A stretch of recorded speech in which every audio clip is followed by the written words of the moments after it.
Kalau jam motor agak pegang ya. Lu ngomong aman nggak? Kalau aman angkat tangan gitu. Aman apa?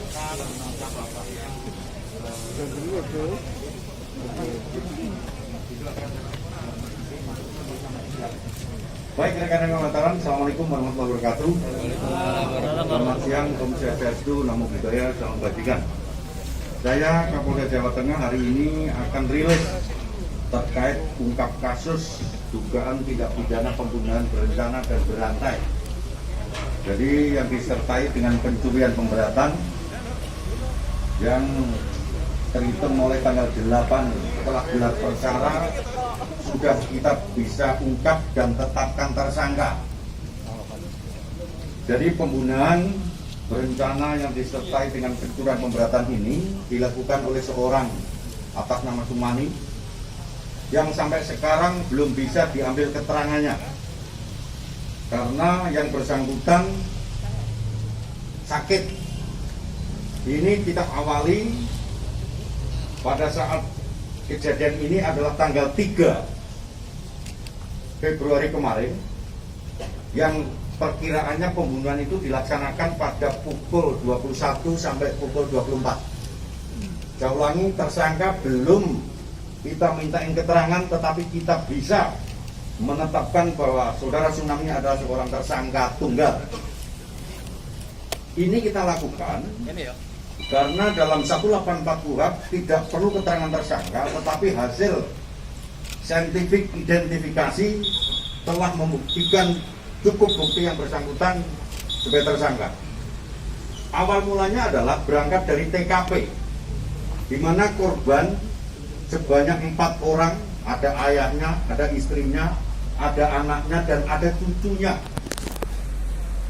Yang 1 hari 1 malam itu meninggal di TKP di rumah. Dari berangkat olah TKP ditemukan ada gelas, di mana gelas itu ada sidik jari. Kemudian tim lapor dan identifikasi mengambil sidik jari itu. Kemudian dengan saintifik identifikasi yang kita punyai, benar match sidik jari itu mengarah seorang tamu yang bernama Sumani. Kita kembangkan lagi dari TKP itu, ya, kita tarik CCTV.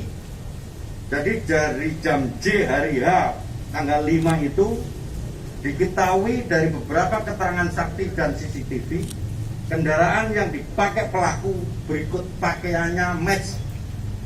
Ada seorang saksi yang menyaksikan bahwa kendaraan itu parkir di rumahnya, kemudian pakaian yang digunakan dan helm yang digunakan sama persis dengan waktu kejadian hasil otopsi mayat oleh Bidokes Polda Jawa Tengah, bahwa matinya korban diakibatkan benda tumpul dan benda tajam sekitar diperkirakan mati jam 21 sampai jam 24. Kemudian dari TKP diberangkatkan hasil otopsi meninggalnya korban akibat senjata tajam dan tumpul.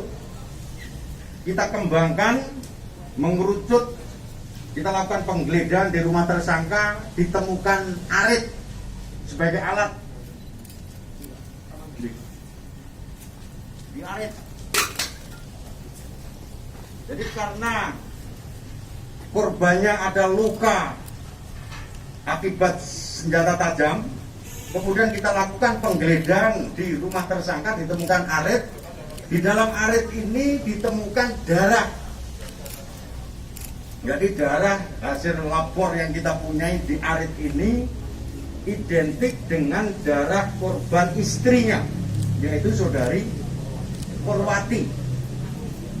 Kemudian di samping arit, tersangka kita kembangkan lagi di kuku tersangka, kemudian di kunci kontak tersangka ada darah juga yang identik dengan darah korban. Jadi ini sudah mengerucut terkait dengan pembuktian. Kemudian tersangka masih ulangi, para penyidik kita dari Satreskrim Polres Rembang, berikut di BK Polda. Kita kembangkan lagi di TKP untuk memperjelas terkait terang tidak pidananya. Ditemukan perhiasan di rumah tersangka. Jadi perhiasannya adalah ditemukan perhiasan di rumah tersangka, diantaranya adalah gelang, kemudian cincin, anting. Di anting ditemukan darah yang identik dengan putrinya. Di anting ini di rumah tersangka ini. Kemudian cincin identik darahnya dengan ibunya. Artinya sudah match bahwa yang bersangkutan mengambil dengan paksa, mencuri dengan paksa pada saat pelaku melakukan upaya paksa terkait dengan pembunuhan, kemudian dibawa pulang dan ditemukan di TKP rumah tersangka. Kemudian kenapa yang sampai sekarang belum kita lakukan pemeriksaan? Jadi tanggal 3 itu malam itu ada beberapa tamu, kemudian mengerucut seorang tamu. Tanggal 4 seorang saksi jam 6.00 itu berangkat ke rumahnya, diketahui banyak mayat atau keluarganya sudah meninggal. Kemudian tanggal 5 kita lakukan pengembangan. Pada saat tanggal 5 bahwa gelas identik, rupanya tersangka sudah merasa bahwa dia nanti akan ditangkap, sehingga berupaya untuk bunuh diri. Entah bunuh diri apa enggak, yang jelas keterangan medis dari dokter rumah sakit kita mengatakan bahwa yang bersangkutan belum diperiksa karena mengandung pestisida di ginjalnya.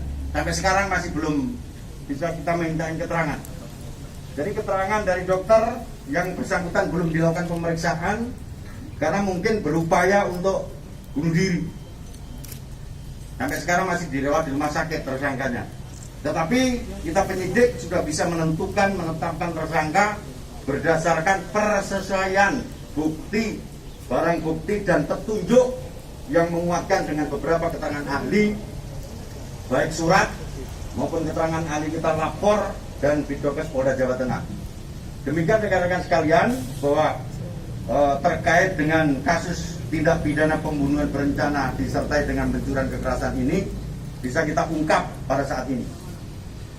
Demikian yang saya sampaikan. Ada pertanyaan?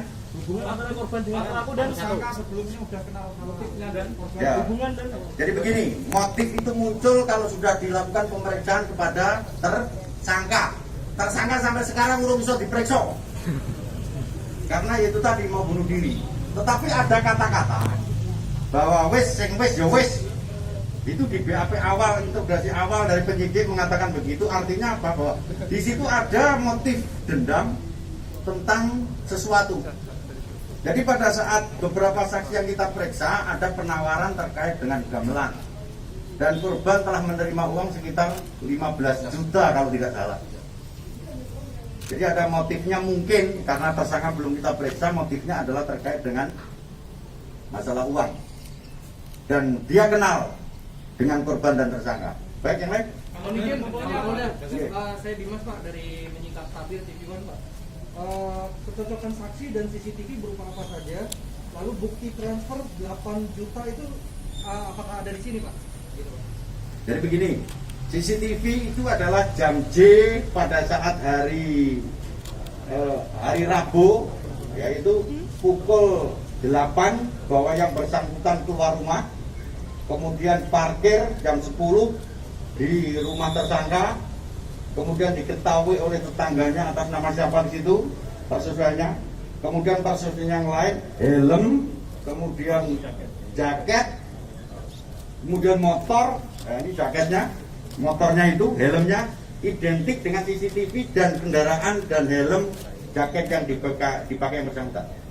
Sedangkan untuk transfer uang itu masih kita dalami karena itu menyangkut terkait dengan kerahasiaan bank. Cukup? Yang lain? Di dalam handphonenya seperti apa Pak? Ada percakapan khusus Pak? Di handphonenya ada percakapan pada saat itu istrinya nelpon tidak terangkat pada saat durasi antara jam 21 sampai 24. Tetapi pada saat jam 10 dia sempat browsing. Terus ada percakapan dikuatkan oleh anaknya tersangka bahwa anaknya mengatakan bahwa bapak keluar rumah dari jam 8 sampai pukul 24. Artinya memang benar yang bersangkutan sudah tidak ada di rumah. Cukup? Hubungan antara korban dengan pelaku dan Teman, mungkin kolega, tentang bisnis atau lain itu belum kita dalam. Yang jelas di situ ada transaksi gamelan. ancaman dan Ancaman hukumnya hukuman mati dan seumur hidup karena berencana pemberatan dan pencurian kekerasan. Tersangka pelaku dijaga dan tersangka pelaku dijaga. Pelaku dijaga ketat, baik medis maupun anggota kita. Benda tubuhnya apa jenderal? Benda tumpulnya belum ketemu.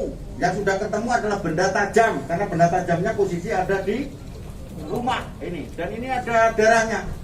Darah yang dipakai, darah identik dengan darah korban Ibu Purwanti, istrinya, identik ini. Di kuncinya juga sama. masuk rumah Bertamu. Jadi tersangka bertamu, kemudian disuguhi kopi, di gelas kopinya itu ada sidik jarinya tersangka, kemudian kita lakukan pengambilan sidik jari dengan gelas kopi yang kita punya dan identik dengan pelaku. Oke, jelas ya? Berarti pembunuhan itu posisi korban masih itu ya, mas belum tidur gitu sudah. Sudah tidur. Terus tapi masih namunnya dibiarkan begitu dan atau bagaimana? nah itu nanti kalau dia sudah sadar kita periksa akan tahu. Oh, bisa diperiksa. Teman-teman ya. Cukup ya? Makasih. Terima kasih. Terima kasih. Terus rekan-rekan wartawan jangan lupa ada pesan untuk tetap protokol kesehatan. Ya, diberikan edukasi masyarakat dengan pemberitaan yang menyejukkan terkait dengan COVID. Ya. Assalamualaikum.